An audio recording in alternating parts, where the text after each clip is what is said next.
Հաղորդման գործընկեր Յասաման ռեստորան։ Հաճախ քաշի ավելացման պատճառ կարող է լինել նյութափոխանակության դանդաղումը։ Իսկ որոնք են պատճառները եւ հնարավոր է արդյոք արագացնել նյութափոխանակությունը։ Այն մարդիկ, որոնք ունեն այս խնդիրը, կարող են նշել, որ անգամ քիչ քանակով ծնունդ ընդունելով միևնույն է ունենում են քաշի ավելացում։ Միֆ չէ, որ գերծանրաբեռնված վարժությունները կամ ուժային վարժությունները կարող են նույնպես ազդել նյութափոխանակության վրա եւ թվում է թե որ այստեղ կալորիաները ավելի արագ պիտի ծախսվեն, ճիշտ հակառակը դրանք պահպանվում են, նույնիսկ ճարպ է կուտակվում։ Հակառակ էֆեկտը կարող է դիտվել, այսինքն մենք արդեն այստեղ գործ ունենք ստրեսի հորմոնի հետ, կորտիզոլի հետ, որը ընդհակառակը նյութափոխանակությունը կարա դանդաղեցնել։ Կանաչ թեյի մասին ասում են շատ օգտակար է հատկապես օրգանիզմի նյութափոխանակության համար, ինչի շնորհիվ Իրականում սա միֆ չէ, շատերը վախում են այս մակրոնուտրիենտից, ածխաջրերից նիհելու ընթացքում առաջինը այս մակրոնուտրիենտն են հանում իրենց ռացիոնից, բայց իրականում շատ իզուր։ Խորովածով լավաշը ինչպես կարող է ազդել օրգանիզմի նյութափոխանակության վրա, բացասաբար իմաստով։ Միֆ չէ, քունը շատ կարևոր է, եթե այսպես հերթականությամբ ասենք սննդակարգ, ֆիզիկական ակտիվություն, ստրես, ապա 4-րդ ֆակտորը կլինի քունը։ Հաղորդման գործընկեր Elson Salon Studio։ Դուք դիտում եք միֆեր առողջության մասին հաղորդումը բարև ձեզ։ Ավելորդ քաշի դեմ պետք է պայքարել ոչ միայն գեղեցկության, այլ առաջին հերթին առողջության համար։ Հաճախ քաշի ավելացման պատճառ կարող է լինել նյութափոխանակության դանդաղումը։ Իսկ որոնք են պատճառները եւ հնարավոր է արդյոք արագացնել նյութափոխանակությունը։ Մեզ կօգնի բարձել սննդաբան Ժասմենա Չախալյանը, ողջույն Ժասմենա։ Ողջույն Կայնա ջան։ Շնորհակալ եմ հրավերն ընդունելու համար։ Շնորհակալ եմ հրավերքի համար։ Նախ ասենք թե ինչ ենք հասկանում օրգանիզմի նյութափոխանակություն ասելով եւ ինչ գործոններ կարող են ազդել նյութափոխանակության վրա։ Շատ բարի։ Տեսեք, օրգանիզմի նյութափոխանակությունը դա բոլոր այն քիմիական գործընթացների ամբողջությունն է, որ տեղի է ունենում մեր օրգանիզմի կենսունակության ապահովման համար, հա։ Իսկ ազդել որպես այդպիսին գործոններ կարող են լինել տարբեր։ Դա տարիքն է, սեռը, քաշը, հասակը, հորմոնալ ֆոնը, առողջությունը, հա, որպես այդպիսին, անգամ ստրեսը կարող է ազդել մեր նյութափոխանակության վրա ու մի շարք նաև այլ գործոններ։ Այսինքն գործոններ, որոնց պատճառով հնարավոր է դանդաղի նյութափոխանակությունը, դրանք կարող են նաև որևէ հիվանդության ախտանշան հուշել, հա, լինել։ Այո, գործոններ, որ կարող են դանդաղացնել նյութափոխանակությունը, դա առաջնային ինչ-որ հորմոնալ խնդիրներ են, կարող են որպես օրինակ նշել վահանաձև գեղձի թերֆունկցիան, հիպոթիրոզը, որի դեպքում բավականին ազդում է նյութափոխանակությունը, հա, այսինքն այն մարդիկ, որոնք ունեն այս խնդիրը, կարող են նշել, որ անգամ քիչ քանակով ծնունդ ընդունելով միևնույն է ունենում են քաշի ավելացում առանց որևիցե կալորիաների պրոֆիցիտի որպես այդպիսի։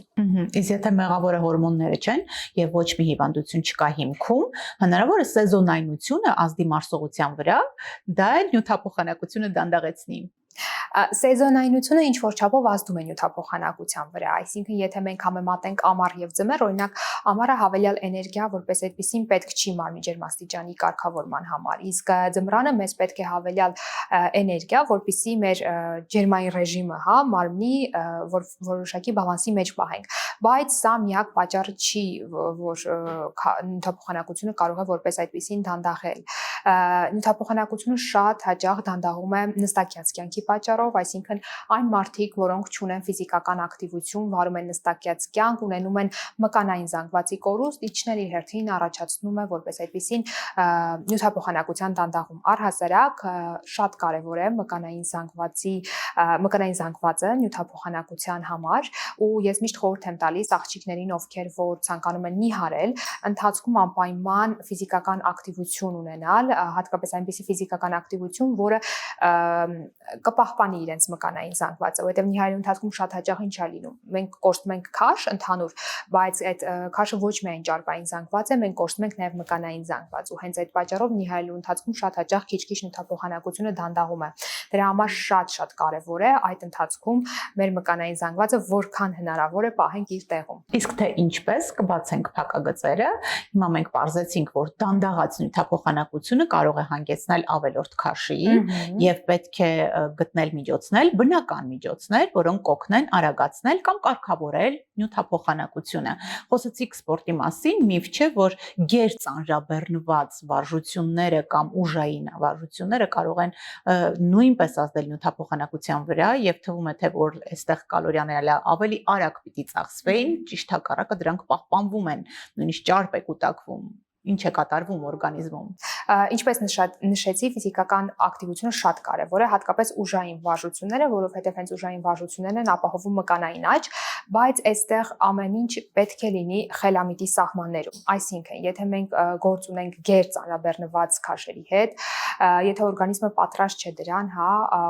օրինակ սպորտսմենների մոտ է շատ հաճախ լինում նման մեծ ծանրաբեռնվածությամբ մարզումներ, օրը 2 անգամ եւ այլն, հակառակ էֆեկտը կարող է դիտվել, այսինքն մենք արդեն այստեղ գործ ունենք ստրեսի հորմոնի հետ, կորտիզոլի հետ, որը ընդհակառակը նյութափոխանակությունը կարա դանդաղեցնի, որտեղ ի պատասխան կորտիզոլի արտադրվում է մեր գլյուկոզան, իսկ գլյուկոզան գիտենք, որ արդեն մեծ քանակով խթանում է, այսպես ասած, ճարպերի կուտակմանը։ Ճարպերը պահում նեղ օրվա համար։ Այո, այո։ Եվ ուրեմն կարևոր է ճիշտ սննդակարգը դրանից հետո։ Ճիշտ սննդակարգը եւ ճիշտ մարզումները չափի մեջ։ Սննդակարգի մասով, տեսեք, ուժային մարզումներից հետո շատ կարևոր է օգտագործել սպիտակուցներով հարուստ ուտեստ, որը որ կօգնի, որպեսզի մկանները լցվեն, այսինքն մկանների աճին կնպաստի, որովհետև ինչպես նշեցի, հենց մկաններն են, իրենք իրականում մեր ամենա էներգիազատրատնի, այսպես ասած, օրգանն է համարվում, համակարգերից է համարվում մկանային համակարգը եւ այդ իսկ պատճառով ինչքան շատ մկաններ մենք ունենանք, այնքան շատ էներգիա կծախսի օրգանիզմի կողմից ու դա կօգնի կխթանի նյութափոխանակության բարձրացմանը։ Որոնք են սպիտակուցները, հարց կարող է առաջանալ հանդիսատեսի մոտ։ Սպիտակուցների տարբեր աղբյուրներ ունենք, մենք ունենք կենդանական եւ բուսական սպիտակուցի աղբյուրներ։ Կենդանական սպիտակուցի աղբյուր կարող է լինել թռչնամիսը, ծովամթերքը, մսամթերքը, ձուն, իսկ բուսական սպիտակուցի աղբյուր դրանք լոբազգեղենն են, զավարեղենը, հատիկավորները եւ շատ կարեւոր է բալանսավորել, այսինքն համատեղել այս երկուսը իրար հետ, շատ կարեւոր է հատկապես մարզումներից հետո նախապատվությունը տալ կենդանական սպիտակուցին, որովհետեւ անփոխարինելի ամինաթթուներ կան հենց կենդանական սպիտակուցում սպիտակուցի մեջ արկա մթերքներում, հատկապես հավի դոշի, հատկապես հավի կրծքամիսը, այո, բոլորին հայտնի մեծ քանակով սպիտակուց է պարունակում, դրա համար սպորտսմենների, այսպես ասած, սիրելի ուտեստն է համարվում, բայց կարող եք նաև ընտրել հնդկահավի կրծքամիս որպես այդպիսին, կարող եք ընտրել ձկնեղենից թունան, որը նույնպես սպիտակուցով է հարուստ, այսինքն շատ կարևոր է ամեն դեպքում բազմազանությունը չկենտրոնանալ միայն մեկ տեսակի վրա, որովհետև բազմազանությունը հենց որ թույլ է տալիս չշեղվել ճանապարհից, որովհետև եւ որ անդադ նույն բան ենք ուտում, ձանձրանում ենք եւ կարծես թե ունենում ենք սրիվ։ Ջրի մասին, ջուրն օգնում է կարգավորել նյութափոխանակությունը եւ ճիշտ հակառակը ջրի անբավարար քանակը կարող է բերել նյութափոխանակության դանդաղեցման։ Այո, ջուրը նույնպես շատ կարևոր է։ Մենք հաճախ բախվում եմ իրավիճակի, երբ որ ֆիզիկական ակտիվությունը կա, սննդակարգը շատ իդեալական վիճակում է, բայց չգիտես թե ինչու մոռանում են ջրի մասին, որ ջուրը նույնպես կարևոր է, այսպես գործոն է նյութափոխանակության հարցում։ Մի շարք ռեակցիաների է մասնակցում, կարգավորում ջուրը, բջջային ռեակցիաներ եւ այդ իսկ պատճառով շատ կարևոր է բավարար օգտագործումը։ Ինչ է նշանակում բավարար օգտագործում, դա մոտավորապես 30-ից 35 միլին է 1 կիլոգրամի հաշվով, այսինքն եթե դուք օրինակ 50 կիլոգրամ եք, բազմապատկում եք 30-ով եւ հասկանում քանի միլի ջուր պետք է հենց ձեզ։ Եվ եթե ֆիզիկական ակտիվությունը ծանրաբեռնված կա, այս դեպքում պետք է ավելացնել ջրի քանակը։ Եթե ունենք ծանրաբեռնված ֆիզիկական ակտիվություն, ապա դուք կնկատեք, որ օրգանիզմը ինքը պահանջում է հավելյալ ջուր, այնպես որ լրիվ նորմալ է 1-2 բաժակ ավել օգտագործել հեղուկ ջուր ֆիզիկական ակտիվությունից հետո։ Շատ հաճախ հարցնում են, արդյոք դա նորմալ է, որովհետև այնտեղ կարծես թե քրտնում եմ պարապմունքի ընթացքում, հետո ջուրը խմում եմ, բայց շատ կարևոր է, որպեսզի օրգանիզմը վերականգնի իր ռեսուրսները։ Կանաչ թեյի մասին ասում են շատ օգտակար է հատկապես օրգանիզմի նյութափոխանակության համար, ինչի շնորհիվ։ Իրականում սա միֆ չէ, մի քանի հետազոտություն կա այս թեմայով։ Կանաչ թեյը, մաչան նույնպես պարունակում է մեծ քանակով կատեխիններ, եւ նաեւ կաֆեին ասվածը։ Ու հետազոտություններ կա, որ այս երկուսը ինչ որ չափով ակտիվացնում են նյութափոխանակությունը, այսինքն նպաստում է խմելու ժամանակ կամ մի որոշ ժամանակ անց խմելուց նյութափոխանակության ակտիվացմանը։ Բայց ինչա կարևոր հասկանալ, այսինքն չդիտել կանաչ թե որպես այսպես հրաշք դեղամիջոց, որը որ էսա կխմենք ու կնիհարենք, որովհետև առանց կալորիաների դեֆիցիտ ստեղծելու միայն կանաչ թե ձեզ չի օգնի նիհարելու process-ում։ Նյութափոխանակությունը կարագացնի, բայց մենք պետք է նաև ստեղծենք կալորիաների դեֆիցիտ, որպեսզի քաշը իջնի։ Շատ լավ։ Երկրորդ հրաշագործ մթերքին անդրադառնանք, սպիտակուցներից հետո դրանք ածխաջրերն են,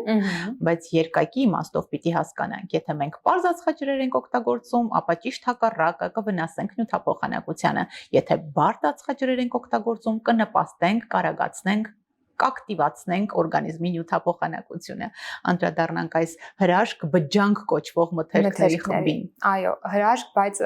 շատերի կողմից շատերը վախում են այս մակրոնուտրիենտից, ածխաջրերից նիհելու ընթացքում առաջինը այս մակրոնուտրիենտն են հանում իրենց ռացիոնից, բայց իրականում շատ իզուր, որովհետև ածխաջրերը մեր էներգիայի առաջնային աղբյուրն են որպես այդպիսին, պլյուս ինչպես նշեցիք, բջջանյութի հրաշալի աղբյուր է, այսինքն հատիկավորները, լոբազգեղենը, իրենք մեծ քանակով բջջանյութ են պարունակում, որը կարևոր է մեր աղիների միկրոֆլորայի համար, հա, իսկ աղիների առողջ միկրոֆլորա հավասար է ավելի արագ նյութափոխանակություն որպես այդպիսին, եթե պատճառը հետևանքային կապի մասին խոսենք, այնպես որ օգտագործում ենք ածխաջրեր, նախապատվությունը տալիս ենք բարդ ածխաջրերին, որոնք են բարդ ածխաջրերը։ Դրանք հատիկավորներն են, տարբեր ձավարեղենը, գրեչկա, քինոա, ամարանտ,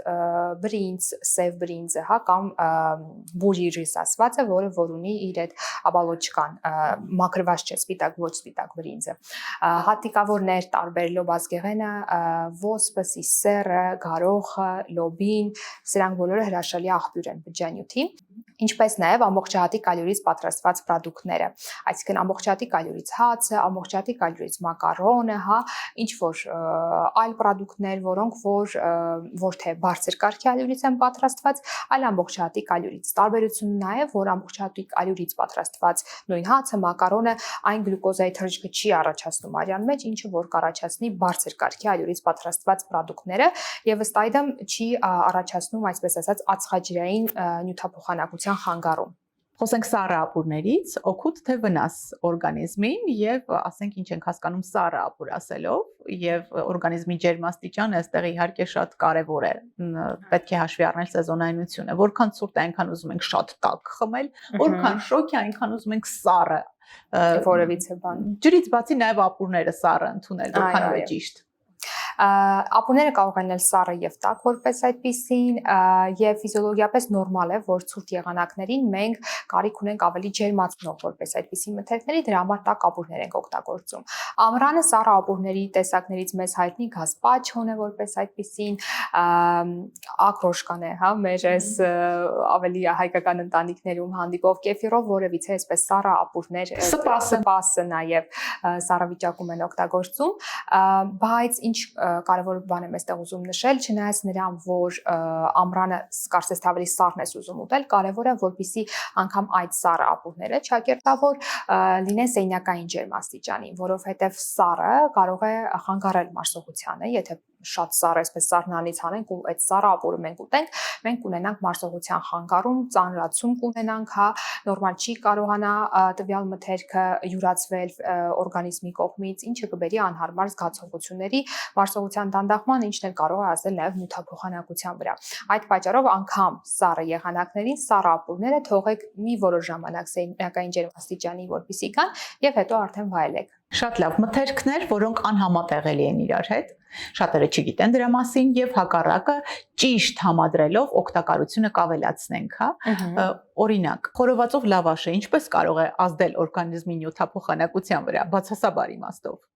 Շատ լավ։ Տեսեք, եթե մենք վերցնենք հայկական խորովածը, ինչ մսով են հիմնականում պատրաստում, դա կամ տավարի միսն է, հա, կամ խոզի միսն է, այսինքն այստեղ մենք գործ ունենք հագեցած ճարպերի հետ։ Հագեցած ճարպեր ու պարզ ածխաջրեր համադրությունը, այսպես ասած, ամենավատ համադրություններից է մեր օրգանիզմի համար,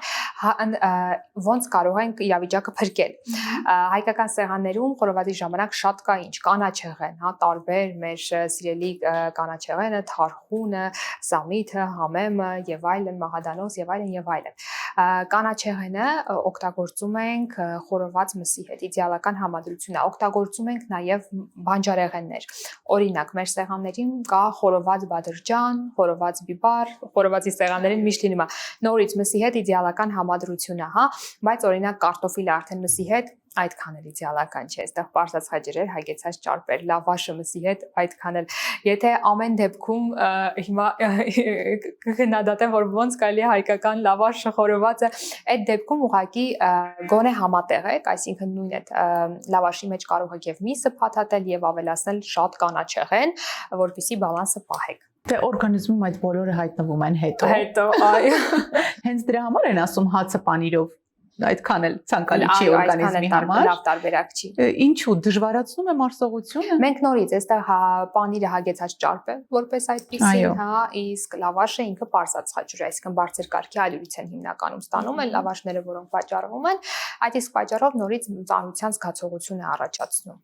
Հետևաբար պետք է պանրի կողքը Հետևաբար, այո, պանրի կողքը պետք է ավելացնել կանաչիներ, ինչքան շատ, այնքան լավ։ Շատ լավ, ինչ կասեք համեմունքների մասին, դրանք կարող են օգնել կամ հակառակը վնասել օրգանիզմին։ Համեմունքները շատ կարևոր է օգտագործել բնական համեմունքներ, սկսեմ այդտեղից, եւ մենք ունենք սեզոնային համեմունքներ, այսինքն ինչ է սա նշանակում։ Համեմունքներ, որոնք օրինակ ձմռանը աջակցում են մեր մարմնի ջերմաստիճանին, ճիշտ ջերմաստիճանին, օրինակ կոճապղպեղը, դարչինը, քրքումը, հա, կայսկի պղպեղը, իրենք տաքացնում են, բարձրացնում են մարմնի ջերմաստիճանը, այդպիսով մեզ այսպես ասած տաքացնում են, դա հաճելի է ձմռանը։ Իսկ ամռանը ընդհակառակը կարելի է օգտագործել սառեցնող էֆեկտով համեմունքներ, օրինակ անանուխը, օրեգանոն, ավելացնել աղցանների մեջ, հա։ Իդեպ կանաչեղենը մենք խոսում ենք համեմունքներից, բայց կանաչեղենը նույնպես ունի սառեցնող էֆեկտ, այսինքն ռուկոլան այնտեղ, սպանախը, համեմը, իրենք բոլորը սառեցնող էֆեկտ ունեն։ Դրա համար թարմ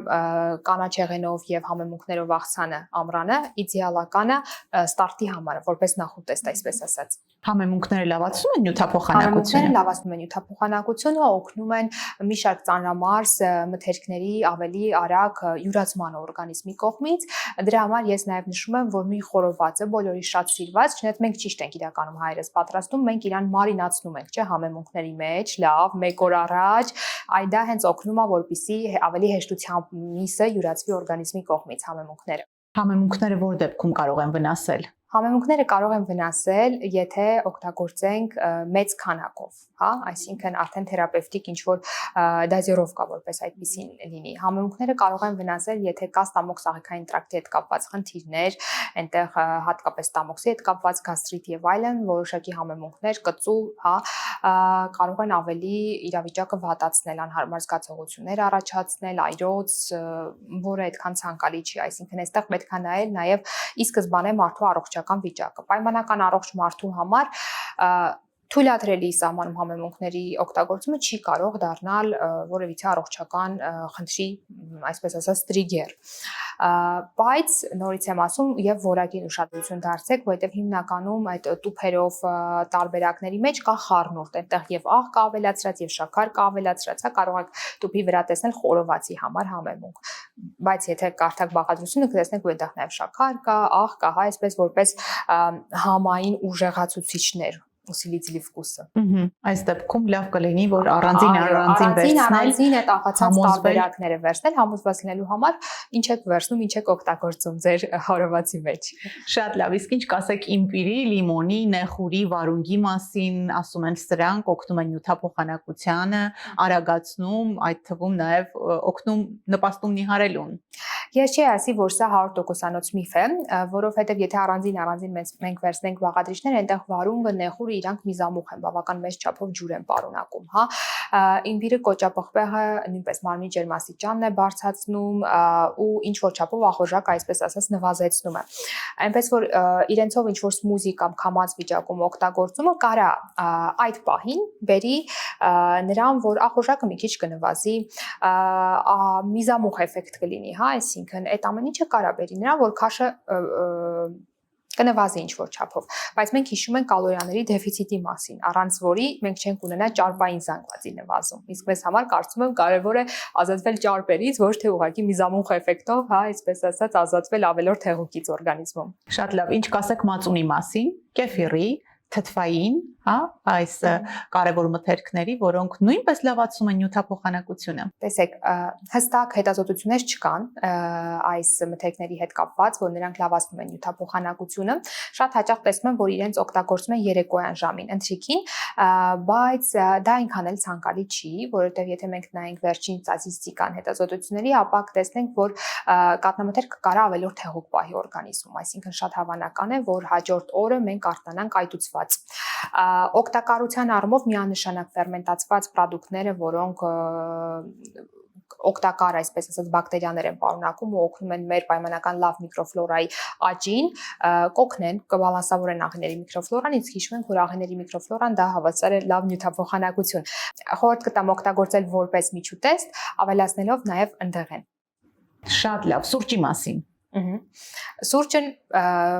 ասում են, որ նորից լավացնում է նյութափոխանակությունը ու այստեղ չեմ կարող չհամաձայնվել, որովհետև կաֆեին է պարունակում, ինչպես նույն կանաչ թեյը, եւ սա նպաստում է մոմենտի, այսպես ասած, որպեսզի արագանա մեր նյութափոխանակությունը։ Եվ կանաչ թեյը եւ սուրճը որոշ հետազոտություններ կան, որ ավելավ է օրինակ պարապմունքից առաջ օգտագործել, որպեսզի պարապմունքի ընթացքում երբ որ ակտիվանա մեր ճարպայրման գործընթացը, իրենց մաքսիմալ արդյունավետությունը մենք տեսնենք, բայց կարևոր է ինչ հաշվի առնել սուրճի չափաբաժինը, այսինքն մենք խոսեցինք, որ հա լավ է նյութափոխանակությունը ինչ որ չափով արագացնում է, բայց կարող է դիտվել հակառակ էֆեկտը, եթե մենք չարաշահենք սուրճը, որովհետև այստեղ արդեն մենք գործ կունենանք ստրեսի հորմոնի հետ, որը որ նորից չի թողնի, որպեսզի մեր ճարպայրումը նորմալ ընթանա, հա։ Այդ պատճառով խորհուրդ է տրվում